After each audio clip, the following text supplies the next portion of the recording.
bagus. Dinipun nggih seneng kabeh dhateng tiyang sepuh. Dadi pun ayu kagok-kagok. Lenteng sanget. Lah iya. Kula perkara putrane semadon. Mosok borong awak kula. Masa borong nika pripun? Wong wadon kuwi ya wajib pamit to. Nek babakan kula wonten jenengan mboten sah kuatos. Lah monggo to mlampah dawuh putra. Resi ya? Dawuh katindalan Abah. Coba kowe bilang ibu sok ngendi wae. Kula dipun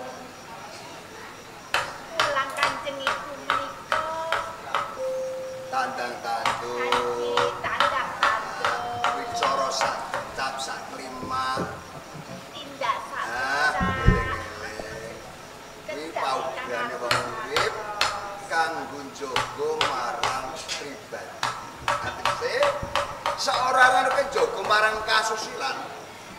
Ing kono kanca ruang padha ngajeni karo kowe. Ya, kados sira. Ora beda karo Mbak Yuni. Ya. Lho kaya ngono kuwi. Wong urip ning donya iki bakune aja gelak kliyat. Kaporo nyenengke. Ya.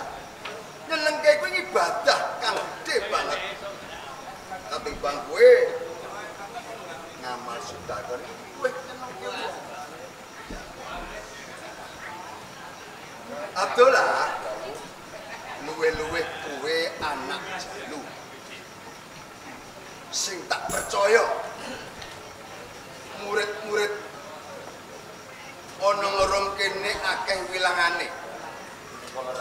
Mbok menawa bapak kuwi ora kuwo lan ora cukup ngulang-ulang kae bantunen. Ampun suwatos. Najan kula midhil kakung ingkang rejo. Ya, Nanging kula badhe budidaya kang supaya srawung kalih para siswa wonten ing padungan menika. Lan ngemutaken tumindakipun ingkang lepan para siswa menika. iki kawruh-kawruh sapa. Yen perlu tak tularno karo kanca ruang. Aja wika-wiki, aja sanggo rugi. Watone iki nuju perang kautaman. Iki baku. Wong urip golek yo apa? Tentrem ing ati supaya seneng. Yo nyenengi pribadine nyenengke karo liyan. Ra ngono ta? Yen kowe seneng kok nggo dhewe iki ora ana paedahe. Senenge karo wong liya. Iki malah apik kanggo wong urip. Ya. Lho, Nggih pripun? anakmu kuwi kaya-kaya kok. Enten menapa kabar jenengan iki lho jenengan Lho kok kembar ayu-ayu. Lah kok mboten kembar. Assalamualaikum. Waalaikumsalam.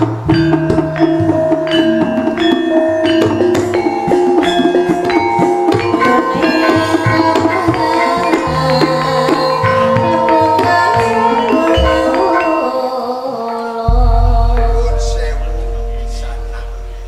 Keparenga kula tambuh kalih dika. Haji.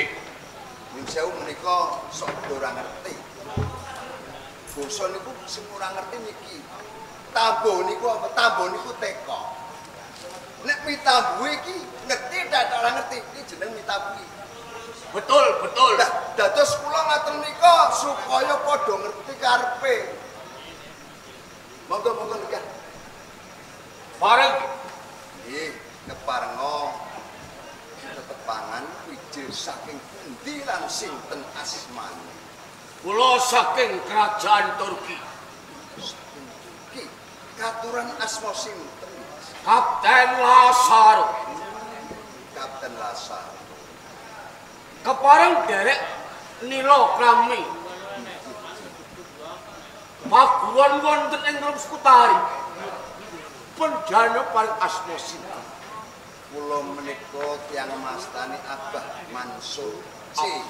Wah, Mansur, Mboten Mansur S, ning Mansur C.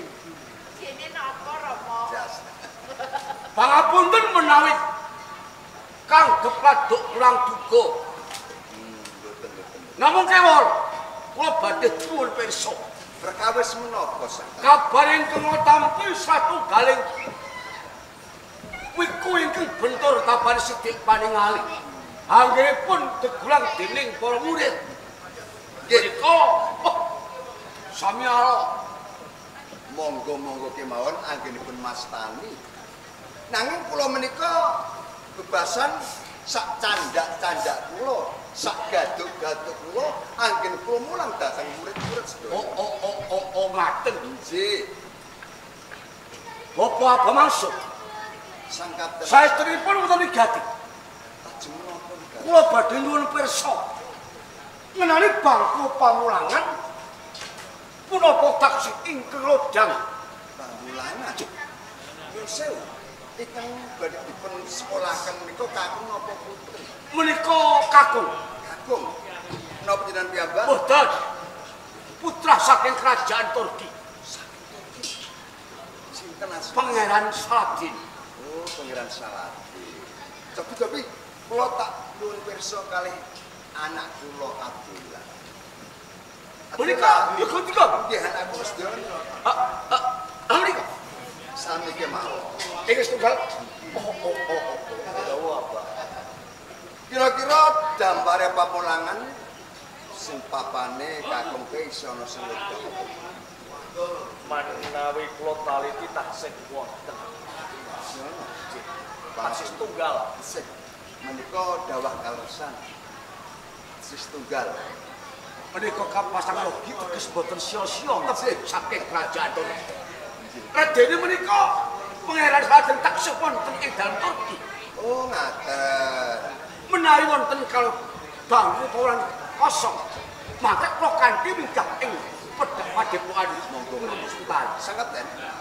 Menika sampun surup surya. Yuwanci dalu. Badhe ngersakaken kundur menapa nyipeng wonten ing paduan.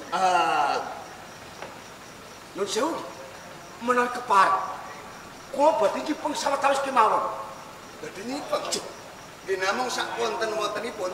Boten bagus kaya pangapa. Abdullah dawuh sang kapten lagi saru duduki papan kanggo masuk. Oh, ada. Sik. Monggo samaten.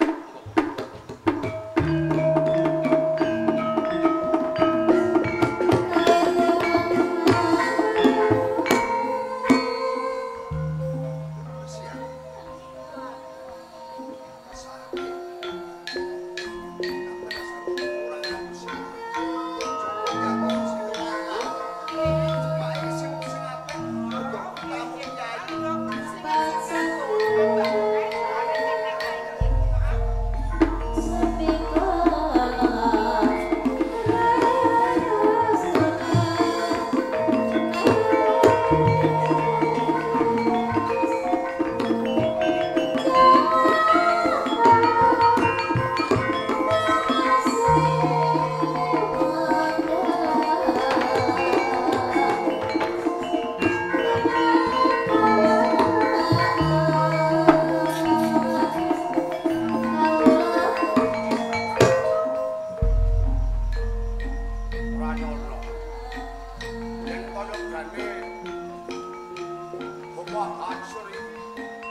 Waalaikumsalam.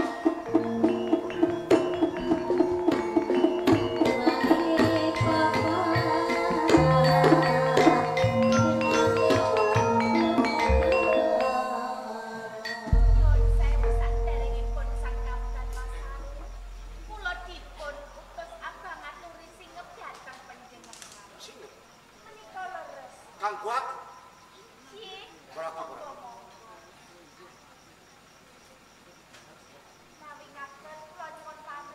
Polisi.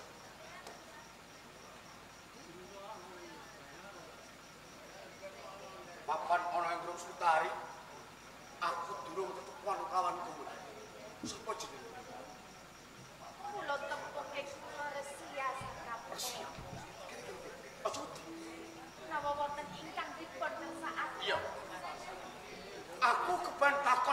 kowe.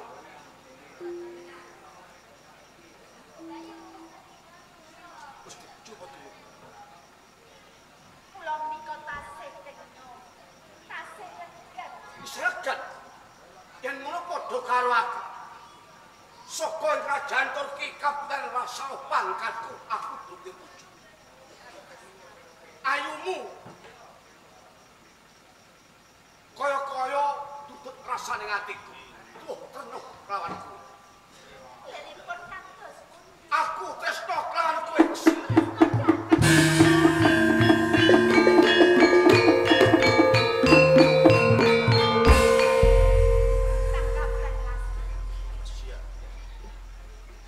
Kula nyuwun pangapunten sakderengipun. Menawi panjenengan babagan katresnan kula menika tasih kasepen.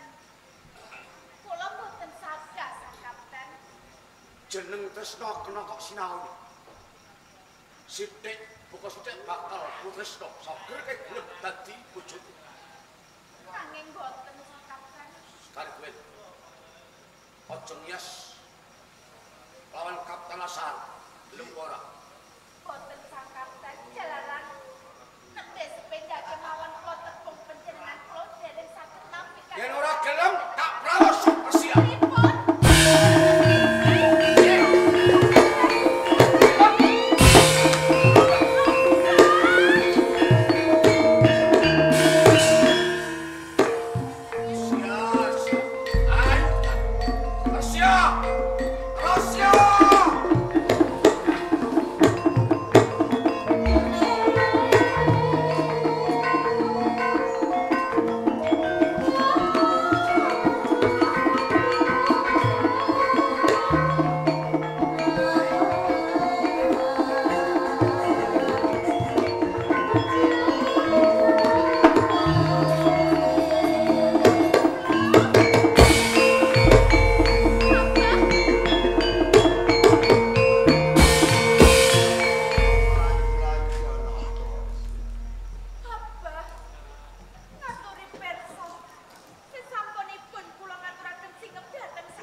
Sampeyan entuk no boten siap tak mek bojo. Lho nek anak kula mboten purun kula nggih mboten asal.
Mboten. Yen ora gelem, wah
Kani Kang. Sing mateni aku.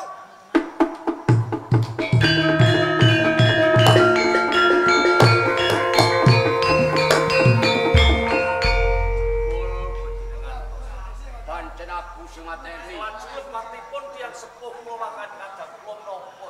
Mbak Yu Mursia. Gawe panas sing atiku. Ora gelem tak pek bojo. Menawi mekaten iki cecanipun tiyang Tresna kanggo Resia. Bener. Ngeten Pak Kapten.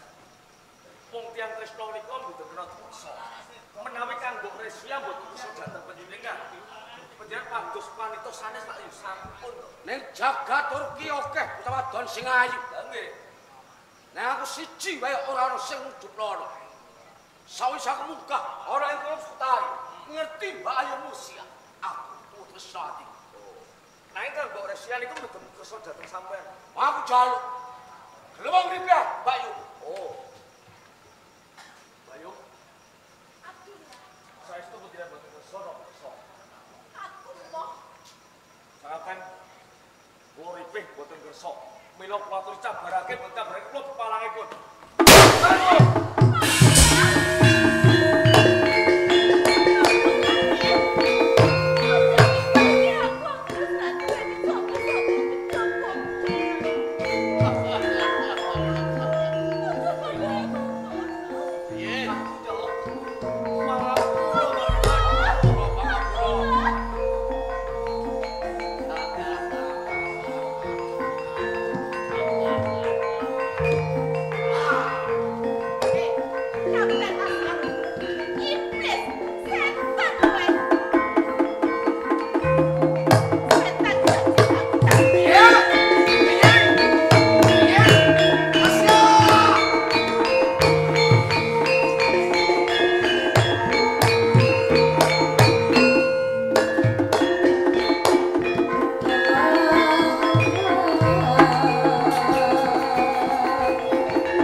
Aku bakal paring pitulungan karo kowe. Apa pawon kuwi sing bujung karo kowe? Siap.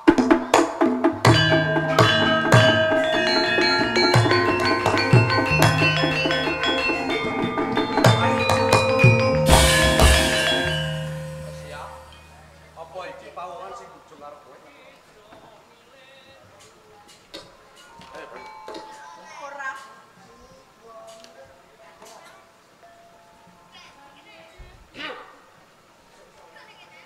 Sopo jenenge?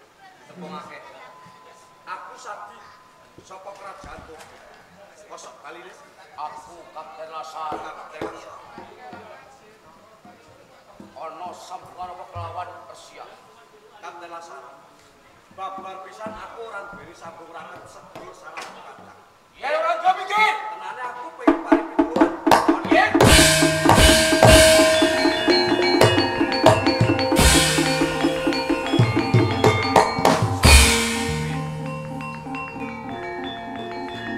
Sadar soko mesti apa dulu. Aku saka kerajaan. Aku ora percaya. Yen ora percaya, elemen apa sing no! Kandang!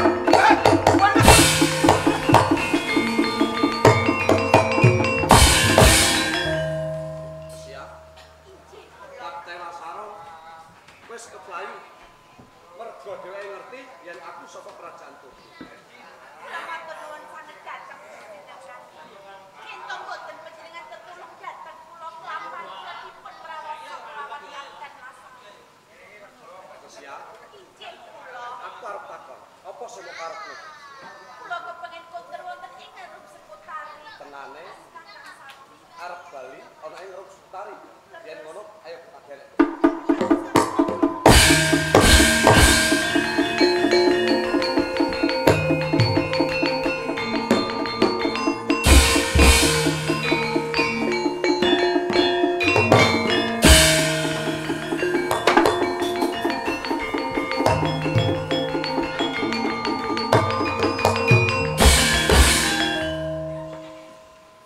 Apa-apa entek kabeh.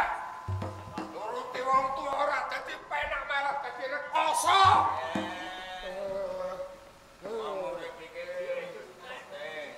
Ora mung kowe dhewe.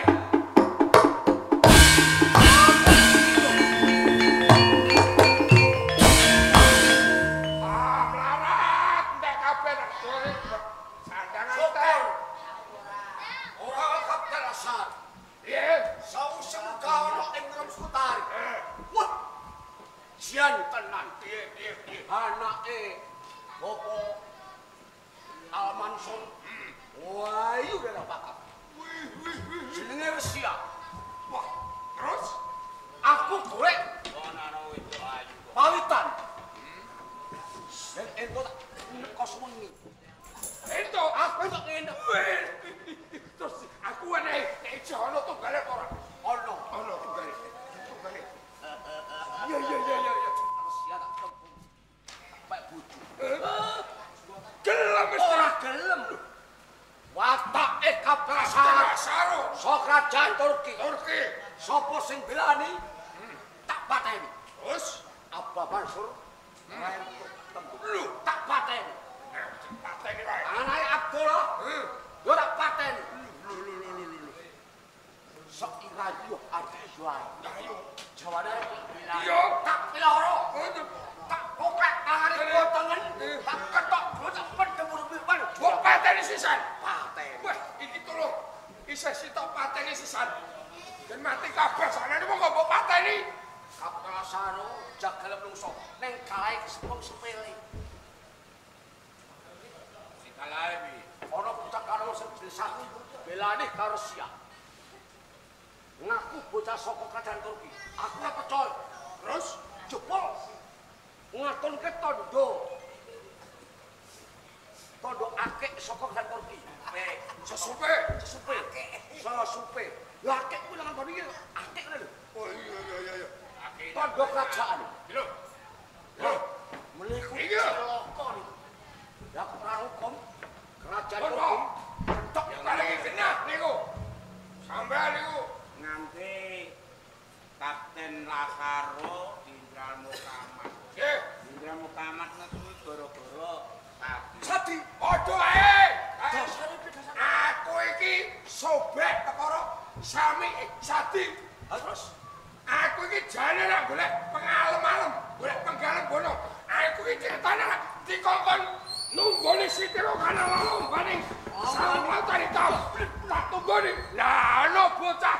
Ramak karepe nulungi aku yo ngerti. Nah, karepku ora aku golek pengalem bono. Sadi tak cekel tak soante. Ben dipidono. mesti pidana. Aku ora tau pengalem bono. Terus kita koni. Sakniki Pun wong padha ngertine kok. Wah, sakniki carane piye? Kula sok bujur siap. Ngene ya. Perkara itu gampang. Resia repok gak bojo ditulungi Sadi. Dewek cara. carane pripun? Nah, carane kowe lapor.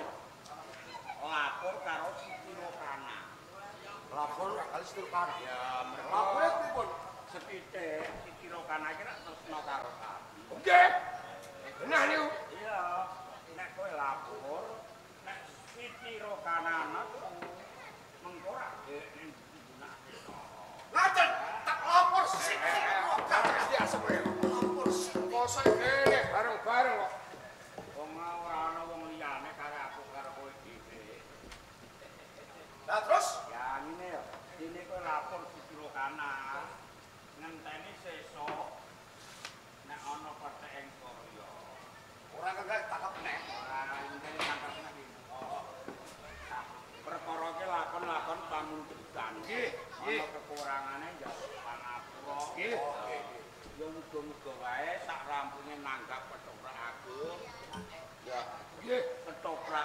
muga-muga selamat. Amin. Selamat sing nanggap. Amin. Muga ketuake lancar. Amin. Sing